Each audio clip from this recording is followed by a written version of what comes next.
Hello दोस्तों, कैसे हो आप सभी। उम्मीद करता हूँ बहुत ही बढ़िया होगे और दोस्तों अपनी तैयारी को भी अच्छे तरीके से कर रहे होगे। तो दोस्तों आज आपको मैं एसएससी एमटीएस से संबंधित दोस्तों जीके जीएस का एक प्रैक्टिस सेट कराने वाला हूँ। अगर दोस्तों आप वाकई एसएससी एमटीएस की तैयारी कर रहे हो तो इस दोस्तों प्रैक्टिस सेट में आप ज़्यादा से ज़्यादा स्कोर करके हमें कमेंट में ज़रूर बताएँ।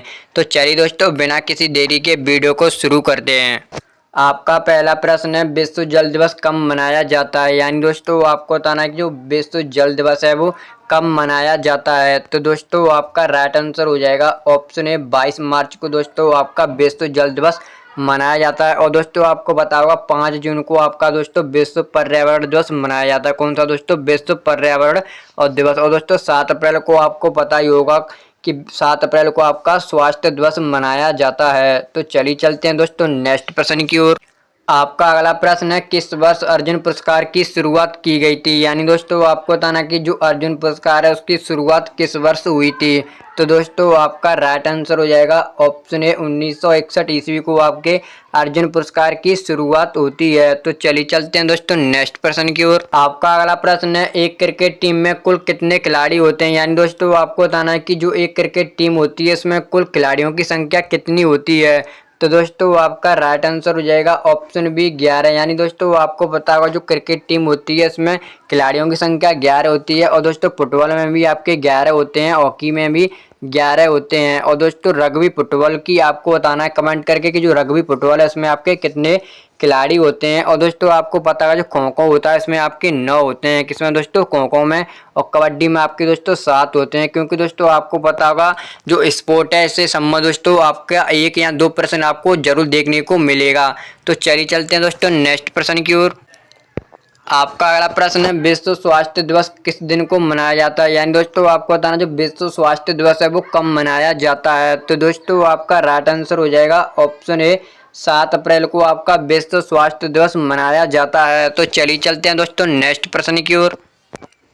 आपका अगला प्रश्न है, नोबेल पुरस्कार किस स्मृति में दिया जाता है। यानी दोस्तों आपको बताना जो नोबेल पुरस्कार है वो किसकी याद में दिया जाता है। तो दोस्तों आपका राइट आंसर हो जाएगा ऑप्शन बी अल्फ्रेड नोबेल की याद में दोस्तों जो नोबेल पुरस्कार है वो दिया जाता है। और दोस्तों आपको पता होगा जो नोबेल पुरस्कार है इसकी दोस्तों घोषणा 1900 ईस्वी में की गई थी। और दोस्तों ये पहली बार 1901 ईस्वी में दिया गया था। और दोस्तों आपको पता होगा जो नोबेल पुरस्कार है वो सबसे पहले भारत में रविन्द्रनाथ टैगोर जी को दिया गया था 1913 ईस्वी में। ये दोस्तों आपको पता होना चाहिए। और दोस्तों जो अल्फ्रेड नोबेल थे आपको पता होगा इनकी मृत्यु दोस्तों 1896 ईस्वी में हो गई थी। तो दोस्तों 1896 की मृत्यु के बाद दोस्तों जो दोस्तों नोबेल पुरस्कार था उसकी 1900 ईस्वी में घोषणा कर दी गई। दोस्तों 1900 ईस्वी में।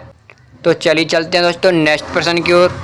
आपका अगला प्रश्न है, भारत के राष्ट्रीय गान किसने लिखा था। दोस्तों आपको बताना जो भारत का राष्ट्रीय गान है वो किसके द्वारा लिखा गया था। तो दोस्तों आपको पता होगा जो रविन्द्रनाथ टैगोर जी थे इनके द्वारा भारतीय राष्ट्रीय गान को लिखा गया था। और दोस्तों जो भारतीय राष्ट्रीय गीत है उसको दोस्तों बंकिम चंद्र चटर्जी द्वारा लिखा गया था। तो चलिए चलते हैं दोस्तों नेक्स्ट प्रश्न की ओर। आपका अगला प्रश्न है, शरीर की कौन सी ग्रंथि मास्टर ग्रंथि कहलाती है। यानी दोस्तों आपको बताना है कि शरीर की कौन सी ग्रंथि है जो मास्टर ग्रंथि कहलाती है। तो दोस्तों आपका राइट आंसर हो जाएगा ऑप्शन बी पीयूष ग्रंथि जो दोस्तों शरीर की मतलब मास्टर ग्रंथि कहलाती है। कौन सी दोस्तों, पीयूष ग्रंथि। तो चलिए चलते हैं दोस्तों नेक्स्ट प्रश्न की ओर। आपका अगला प्रश्न है, लोकसभा उम्मीदवार होने के लिए न्यूनतम आयु क्या है। यानी दोस्तों आपको बताना है कि जो लोकसभा उम्मीदवार होने के लिए न्यूनतम आयु है वो कितनी होनी चाहिए। तो दोस्तों इसका प्रश्न आपको कमेंट में जरूर बताना। ये दोस्तों मैंने आपको प्रश्न है वो एक लिए टेस्ट के जरिए छोड़ा है, तो आपको दोस्तों कमेंट करके जरूर बताना है। तो चलिए चलते हैं दोस्तों नेक्स्ट प्रश्न की ओर। आपका अगला प्रश्न है, महात्मा गांधी ने भारत छोड़ो का नारा कब दिया। यानी दोस्तों आपको बताना जो महात्मा गांधी जी थे उन्होंने भारत छोड़ो आंदोलन था वो भी दोस्तों शुरू किया था और भारत छोड़ो जो नारा था वो भी दिया था। तो आपको बताना कि किस सन में दिया। तो आपका राइट आंसर हो जाएगा ऑप्शन डी। यानी दोस्तों 1942 ईस्वी को महात्मा गांधी जी द्वारा जो भारत छोड़ो नारा था वो दिया गया था। और दोस्तों जी आंदोलन था भारत छोड़ो ये भी 1942 ईस्वी में शुरू हुआ था। तो चलिए चलते हैं दोस्तों नेक्स्ट प्रश्न की ओर। आपका अगला प्रश्न है, सौरमंडल का जन्मदाता किसे कहा जाता है। यानी दोस्तों आपको बताना कि जो सौरमंडल है उसका जन्मदाता किसे कहा जाता है। तो दोस्तों आपका राइट आंसर होगा ऑप्शन ए सूर्य को। यानी दोस्तों जो सौरमंडल है उसका जन्मदाता सूर्य को कहा जाता है। तो चलिए चलते हैं दोस्तों नेक्स्ट प्रश्न की ओर। आपका अगला प्रश्न है, भारत की प्रथम महिला राज्यपाल कौन थी? यानी दोस्तों आपको बताना कि भारत की प्रथम महिला राज्यपाल वो कौन थी। तो दोस्तों आपका राइट आंसर होगा ऑप्शन ए सरोजिनी नायडू, जो दोस्तों भारत की प्रथम महिला राज्यपाल बनी थी। और दोस्तों आपको पता होगा जो इंदिरा गांधी वो भारत की प्रथम महिला प्रधानमंत्री रही थी और दोस्तों सबसे ज़्यादा शासन करने वाली प्रधानमंत्री रही थी, जो दोस्तों अब मोदी जी ने इनको पीछे छोड़ दिया है। और दोस्तों आपको पता होगा जो दोस्तों सरोजिनी नायडू थी वो किस राज्य की यानी राज्यपाल रही थी। तो दोस्तों उत्तर प्रदेश की राज्यपाल रही थी, ये भी दोस्तों आपको पता होगा। और दोस्तों भारत की प्रथम महिला राष्ट्रीय कांग्रेस की अध्यक्ष कौन थी? तो दोस्तों आपको पता होना चाहिए सरोजिनी नायडू वही भारत की प्रथम महिला जो राष्ट्रीय कांग्रेस की अध्यक्ष भी बनी थी। अगर भारतीय पूछा जाए तो सरोजिनी नायडू थी। अगर दोस्तों वहाँ पर भारतीय नहीं आता है तो आपको एनी बेसेंट पे सही चिन्ह लगाना है। तो चलिए चलते हैं दोस्तों नेक्स्ट प्रश्न की ओर। आपका अगला प्रश्न है, पहली लोकसभा का गठन कब हुआ था? यानी दोस्तों आपको बताना जो पहली लोकसभा इसका गठन कब हुआ। तो दोस्तों आपका राइट आंसर हो जाएगा ऑप्शन सी 1952 ईस्वी को आपका लोकसभा का गठन हुआ था। दोस्तों 17 अप्रैल 1952 ईस्वी को। अगर दोस्तों मैं आपसे पूछूं कि जो पहली बार लोकसभा थी वो कब भंग कर दी गई थी, यानी भंग कब की गई, तो आपको बताना चाहिए दोस्तों 1957 में पहली बार लोकसभा भंग की गई थी। और दोस्तों आपको बताएगा जो लोकसभा या दोस्तों जो आम चुनाव थे लोकसभा के वो पहली बार 1951 से 52 के बीच में ही हुए थे। तो चलिए चलते हैं दोस्तों नेक्स्ट प्रश्न की ओर। आपका अगला प्रश्न है, बेरी बेरी रोग किस विटामिन की कमी से होता है? यानी दोस्तों आपको बताना जो बेरी बेरी रोग है वो किस विटामिन की कमी से होता है। तो दोस्तों आपका राइट आंसर हो जाएगा ऑप्शन बी, यानी दोस्तों जो बेरी बेरी नामक रोग है वो विटामिन बी की कमी से होता है। जो दोस्तों विटामिन ए आपको पता होगा इसकी कमी से रतौंधी नामक रोग होता है। कौन सा दोस्तों? रतौंधी नामक रोग। और दोस्तों मैं भाई आपसे बात करूं विटामिन सी की, तो आपको पता होगा विटामिन सी की कमी से स्कर्वी रोग होता है। कौन सा दोस्तों? स्कर्वी। और विटामिन डी की कमी से दोस्तों आपको पता ही होगा कि रिकेट्स नामक रोग होता है विटामिन डी की कमी से। और दोस्तों आपसे एक मैं प्रश्न पूछना चाहता हूँ कि जो विटामिन की खोज है वो किसके द्वारा की गई थी? तो दोस्तों मैं आपको बता देता हूँ जो विटामिन की खोज थी वो आपके दोस्तों फंक ने की थी। किसने दोस्तों? फंक ने। तो चलिए चलते हैं दोस्तों नेक्स्ट प्रश्न की ओर। आपका अगला प्रश्न है, जलियांवाला बाग हत्याकांड कब हुआ? यानी दोस्तों आपको बताना जो जलियांवाला बाग हत्याकांड था वो कब हुआ था। तो दोस्तों आपका राइट आंसर होगा ऑप्शन सी 1919 ईस्वी को आपका जलियांवाला बाग हत्याकांड दोस्तों अमृतसर पंजाब में हुआ था। कहाँ पर दोस्तों?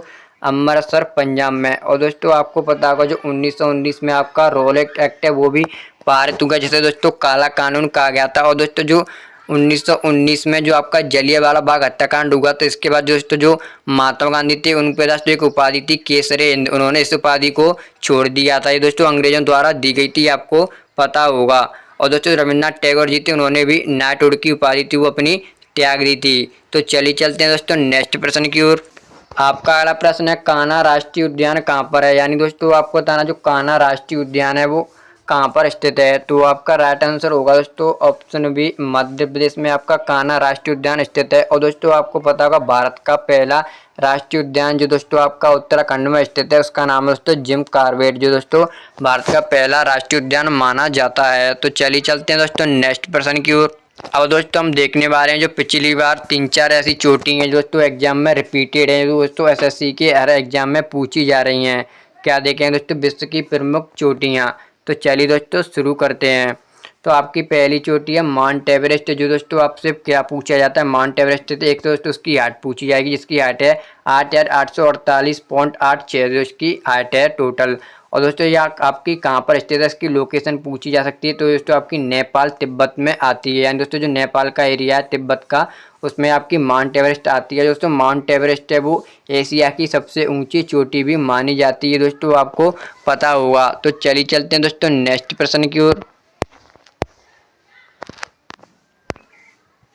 अगली है दोस्तों आपकी K2, यानी दोस्तों जिसे गॉडविन ऑस्टिन भी बोलते हैं, जिसकी आपकी हाइट है दोस्तों 8,611 मीटर, जो दोस्तों आपके पाक अधिकृत क्षेत्र में आती है। अगर दोस्तों आपसे प्रश्न पूछा जाता है कि भारत की सबसे ऊंची चोटी कौन सी है तो दोस्तों आपको K2 बताना है, क्योंकि दोस्तों वो आदि भारत में भी कुछ हिस्सा इसका और पाकिस्तान में भी आता है। अगर दोस्तों आपसे ये पूछा जाता है कि भारत में स्थित पूर्ण रूप से तो दोस्तों आपको कंचनजंगा लगाना है, ये दोस्तों आपको याद रखना है। तो चलिए चलते हैं दोस्तों नेक्स्ट प्रश्न की ओर। अगली आपकी चोटी है दोस्तों कंचनजंगा। ये दोस्तों 3 ऐसी चोटियाँ जो हर बार रिपीटेड एग्जाम में पूछी जाती हैं। तो दोस्तों कंचनजंगा आपकी इसकी हाइट है दोस्तों 8,586 मीटर। कितनी? 8,586 मीटर, जो दोस्तों आपके भारत सिक्किम में स्थित है। कौन सा राज्य दोस्तों? सिक्किम में। और दोस्तों ये नेपाल में नहीं आता है, वो गलती से नेपाल हो गया है। तो दोस्तों आज की वीडियो थी वो हमारी यहीं पर समाप्त होती है। अगर आपको वीडियो अच्छी लगी हो तो वीडियो को लाइक और चैनल को सब्सक्राइब जरूर कर लेना है। और दोस्तों हाँ, हमें कमेंट करके जरूर बताना है कि इसमें से आपने कितने प्रश्न वो राइट किए हैं। तो चलिए मिलते हैं दोस्तों नेक्स्ट वीडियो में। जय हिंद, जय भारत।